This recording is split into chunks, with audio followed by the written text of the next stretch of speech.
In this lesson, you'll learn how to develop user interface layouts for your Android apps. Layouts control the visual structure of a screen display. For example, let's look at the Common Layouts section of this Layouts page on the developer's website. 3 common layouts are linear, relative, and web view. The linear layout organizes elements in a horizontal, as you see here, or vertical sequence, one after the other. A relative layout organizes elements relative one to the other. So, for example, this element is underneath this element and beside this other one. And a web view displays a web page. And we'll look at web views in detail in a later chapter. Now let's take a look at an example of a linear layout. We'll use the demo on our worksheet at line 229, a vertical layout with the Java code name Linear Layout 1. Let's start it up in the emulator by clicking Views, Layouts, Linear Layout, Vertical. And in Eclipse, in the Views source, we'll open the Linear Layout 1 Java file. In the Java code at line 35, we see a set content view using Linear Layout 1.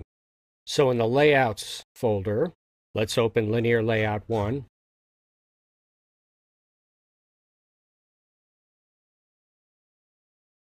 And in line 19, we have the declaration of a linear layout, and in line 20, the orientation of vertical.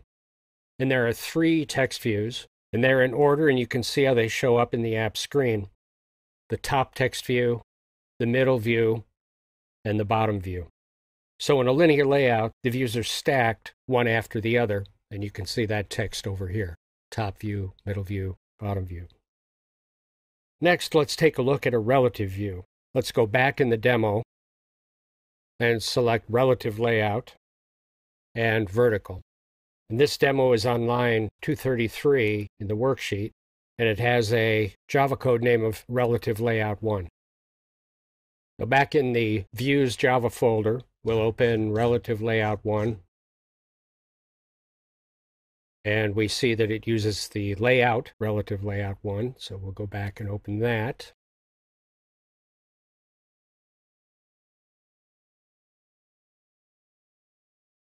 In the Relative Layout XML code, in line 21, we have the declaration of a relative layout, and there are 3 text views. Let's look at each one. Each of the views uses layout attributes to position themselves on the screen. In view 1, the layout align parent top is set to true, and this attribute places the view just under the top of the parent view, which in this case is the screen display itself. So over here we see it's positioned right there at the top. In view 2, we have the align parent bottom attribute set to true, which places this text view at the bottom here. You see it in green on the app display.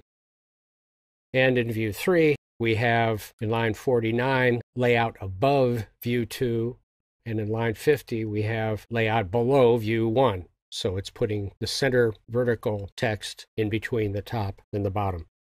Now, as you might imagine, there are a lot of different ways to position screen objects relative to one another. And as with the other type of views, there are many different attributes that can be used to alter the appearance of the layout and the objects on the screen. In this course, we won't have time to go through all of these individually. So you need to learn how to look up the options on the developer's website. And let's use the relative layout to see how this is done. First, use the search feature on the website to search for the type of element you're working with. In this case, it's relative layout. So let's enter that. And what do we get? We see a reference to a page for relative layout params, or layout parameters. That looks like what we're looking for. Click on that. And here they are. This is exactly what we're looking for. It's a list of the XML attributes for positioning. Now, it's a fairly long list, and as we'll see in the next lesson, the graphical layout editor can help deal with the magnitude of these options. But that's our lesson on layouts, and next we'll learn more about using the Android tools to aid in developing your layouts.